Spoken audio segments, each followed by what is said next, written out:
Hey everybody, welcome to Illuminated Productions. It's October, which means it's time to do some horror film reviews. Since the year's recent atrocities, I realized this may be kind of the perfect time to start diving into some critical opinions on film. I did a bit of journalism throughout high school, but mainly went into film and music production after that. When I was around 10 or so, though, I started doing these paragraph film reviews. I would read columns in Entertainment Weekly, the Oakland Press, and I would check out Leonard Maltin volumes from the library. So being October, I want to jump right into doing some decade countdowns, starting with the 1950s and 60s. I'm Sam, and here's my top 10 list. The Night of the Hunter. This is not your typical all-out horror film. The Night of the Hunter, while it has no doubt some deeply unsettling moments, made it here to the list for its outstanding use of cinematography and timeless score. This cult classic made practically nothing at the box office too. With a tone that wasn't quite definable, distributor United Artists didn't know how to promote the picture and frankly didn't care. Because of its anti-religious tone, many audiences wrote off the flick, failing to capture the praise of critics upon release too. And of course it's that religious aspect of Robert Mitchum's character to be a large reason why the horror is so impactful and memorable today. There is seriously nothing like an evil preacher, and Mitchum does a fine job portraying this real-life monster. It later went on to gain widespread critical acclaim from its later televised audience, reaching an 8 on IMDb. I'm all alarmed, leaning. Wait Until Dark.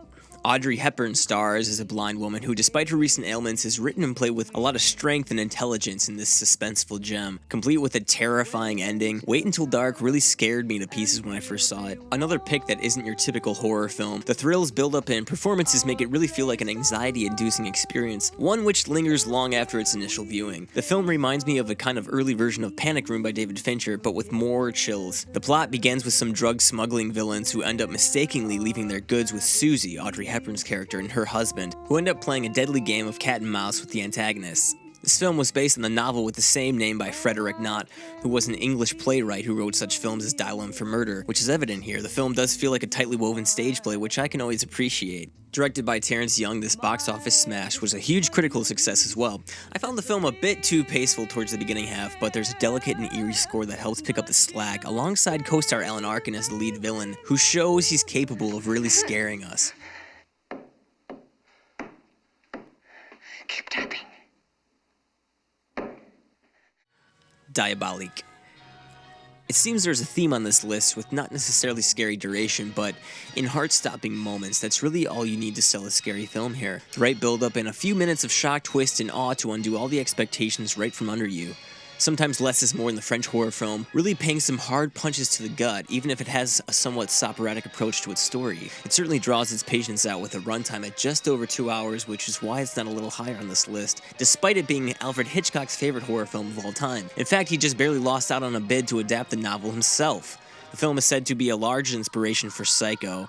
Diabolic is a perfectly casted film and has a tuned-in sense of menace at play throughout the duration. Originally adapted from a novel, the rundown boarding school was an addition by the screenwriter as well as a gender switch from the two leads. Made with striking cinematography and an involving plot, we feel a lot of sympathy from the more fragile of the two leads, Christina. She's a school teacher at the boarding school who is abused by Miguel, the headmaster, and her husband. Miguel is cheating on Christina with another teacher there, Nicole. Nicole serves as a great contrast to counter Christina's mouse-like sensitivities. The two form this relationship that is a lot of fun to watch grow and change, and there's a real arc there. When the two decide to kill Miguel, there's some really haunting imagery of Miguel's body. But the main reason the film is here is due to its genius twist on top of twist ending. It really hits home, and I'm not going to spoil it for you here. The Haunting. There's a lot to love in this frightful adaptation of The Haunting of Hill House. For one, the stark lighting exudes dark shadows, and there's this high contrast black and white that's really gorgeous. The film starts off with a concise yet detailed history of the origin of the home, as we are introduced to one of its latest inhabitants, Nell, a sensitive and anxious protagonist, one rightly suited for this kind of story, and honestly ahead of its time. There is some looming, gallant set decoration and a unique house with oddly structured psychology that you have to appreciate. The film really does make us afraid of inanimate objects, such as a wall, a staircase, or any number of A-frame stone arches.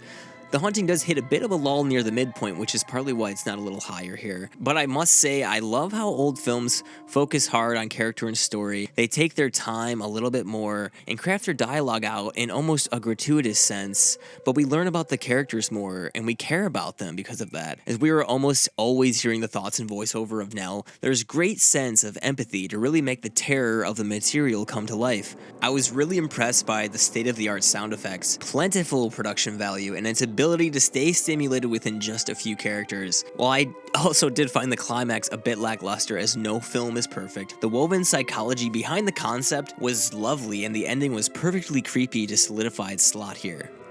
Something at last is really happening to me. The Bad Seed.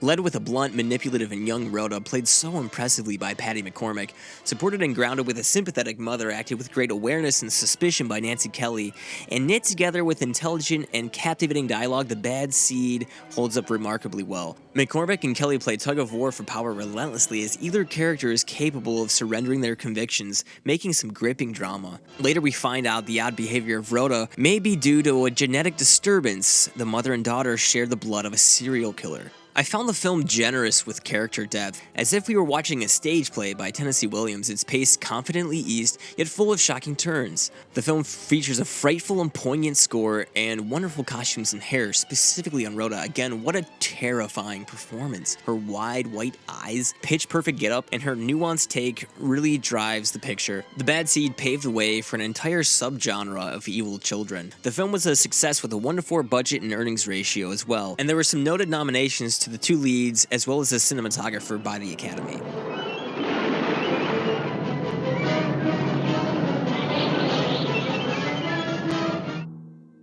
Repulsion. The first part of Roman Polanski's apartment trilogy, a homebound and isolated woman, Carol, stays inside to the point of starvation and borderline insanity. When her sister and her sister's boyfriend leave our heroine alone for vacation, a feverish nightmare of paranoia, trauma, and delusion ensue, with polarizing images of arms coming at us from the walls and rotting rabbits. Repulsion proves to be a disarming psychological horror film with relentless themes of sexual abuse and fear of men. A stifling, mistrusting, and claustrophobic point of view, we endure Carol's fears, subconsciousness, and her hallucinations are brought to life vividly by the score and the overall audio. You will find this film on many top lists with very high worldwide acclaim. Repulsion is a modest, sickly British dirge and a definitive moment for Polanski, who went on to direct Rosemary's Baby and The Tenant to complete his anxiety-soaked apartment trilogy.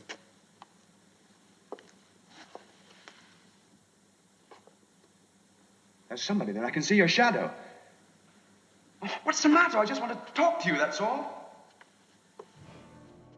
Whatever happened to Baby Jane? There's nothing like a classic psychological horror film. With themes of the actresses imitating their real-life dispute, this iconic tale of sisterly hate prevails to this day to be a hypnotizing look at abuse, escape, and former child stars gone the worst possible way. Joan Crawford and Bette Davis thrive here for very different reasons. The use of good and bad are beautifully at odds here, with these sisters at war for fame, control, and dominance. Director Robert Altman does some deeply affecting work here with some sinister scenes of animal mutilation, excessive drinking, and captivity. The film still stuns me today and is a great addition to a horror film collection. A huge box office success, the film originally received somewhat mixed reviews for its theatrics. This movie gained recognition and status with its age, including nominations for its lead, sound, cinematography, and winning Best Costumes by the Academy.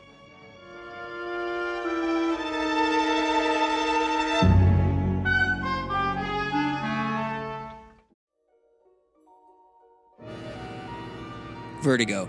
You're probably thinking this isn't a typical horror film, and you're right. In fact, Alfred Hitchcock's Vertigo is kind of a few genres, wonderfully blending romance, mystery, and drama. But how does that equal a horror film? Having first seen Vertigo at a very young age because of its PG rating and my strict mother, I've had a lot of time with this film and have grown a relationship with it. Every time I watch it, I always enjoy it more and more. The film is packed with details and deeply disturbing themes, such as identity duplication and murderous plots. I find the direction of the film flawlessly engaging as we enter this long long journey with our traumatized hero, we become the detective with Jimmy Stewart. I love the confident pacing of this film, as it all comes off as nonchalant when really every detail is accounted for. Not to mention the lavish, rich colors. The pseudo-psychedelic imagery hits home here for me, as suspicions, paranoia, anxiety, and fear really take hold of you. This was actually another film somewhat critiqued initially due to its slower pace, heavy detail, and quote, indulgence. It's certainly a film that demands repeated viewings, but I think that's pretty obvious by now. Vertigo has slowly and consistently moved up in ranks on top lists and is now number 2 next to Citizen Kane in British magazine Sight and Sound.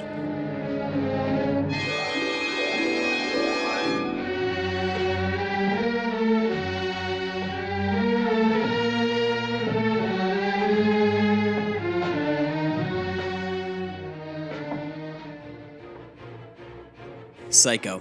I recall seeing this movie for the first time. We had rented it from the library and I had made a blanket for it in the living room. It ended up just being me that night alone in the dark with Hitchcock's scariest film. I still remember how frightened I was by the ending. A deep sinking feeling started in my chest and slid into my stomach throughout a long night awake. A very effective, bone-chilling, and modern performance by Anthony Perkins, who later went on to star in multiple sequels and even to direct the third. I recently watched Psycho in 4K, and while it had some grain and clarity faults, was stunning and richly tuned in with its polarizing black and white imagery. If you can find this in 4K and you have a 4K TV, it's definitely worth it. Hitchcock brings a level of detail, control, and fine-tuning here that fits perfectly well with Norman's psychology, and it really makes it eerie in all of its dark delight because of that. The film has an obvious, huge legacy link with its mini camera angle, its classic score, and initial controversy for having shown people in bed who weren't married. There were a few submissions to the Film Board of Review at odds with whether there was actually nudity on screen or not. There was also a no late admission rule enforced by Hitchcock, who didn't want Lee fans to feel cheated. Shockingly, there were mixed reviews involved for this Hitchcock film as well, some calling it too subtle, others too gory, others saying it clearly had a lower budget, although general audiences really adored the film, having earned a tremendous financial turnover. It goes without saying that critics warmed up to Psycho over time.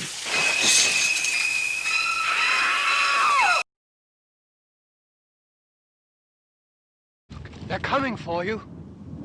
Look, there comes one of them now. He'll hear you.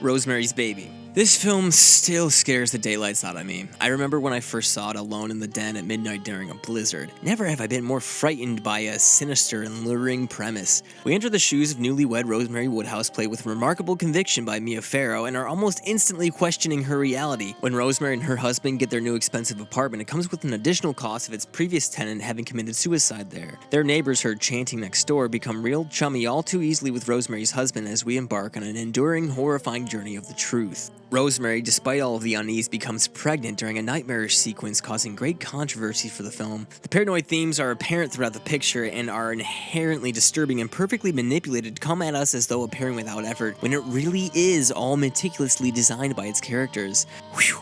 And that paranoid delusion becomes the horrifying living truth for Rosemary, and wow, do we feel every bit of dread and confusion as she does, until the somewhat disappointing but appropriate finale. After all, no film is flawless. What cements this picture as a true horror classic are the devious plots, large satanic underground, and the physical decay and behavior Rosemary suffers throughout the process of a put-upon hosting of the devil's child. Gut-wrenching elements done with great involvement and curiosity, balancing out the outlandish with the casual with much grace. This was Polanski's second film in his apartment trilogy and definitely his best. Complete with a haunting and iconic score and a tremendously comedic yet subtle performance by Ruth Gordon, Rosemary's Baby is no question my top choice for horror films from the 1950s and 60s. In watching back these movies, I realized most of the terror and cinematics hold up remarkably well. This may be one of the most effective decades for me in horror, and like a lot of my top 10 are in here as well. This stirred up a lot of old dread, and it makes me appreciate life here a bit more, despite the world going into total chaos. I think that's what makes horror so great. You get this secondhand catharsis combined with an added twinge of seasonal paranoia. We're doing every decade here for you guys, so hit that subscribe button to stay updated. We're going to be dropping at least 2 videos a week. We got a lot of content coming, including worst moments throughout the Twilight Saga, which is really funny, and a lot of good times ahead. Stay tuned and stay present out there as fall is already like halfway over. Did we miss any of your picks from the 50s and 60s? Comment down below.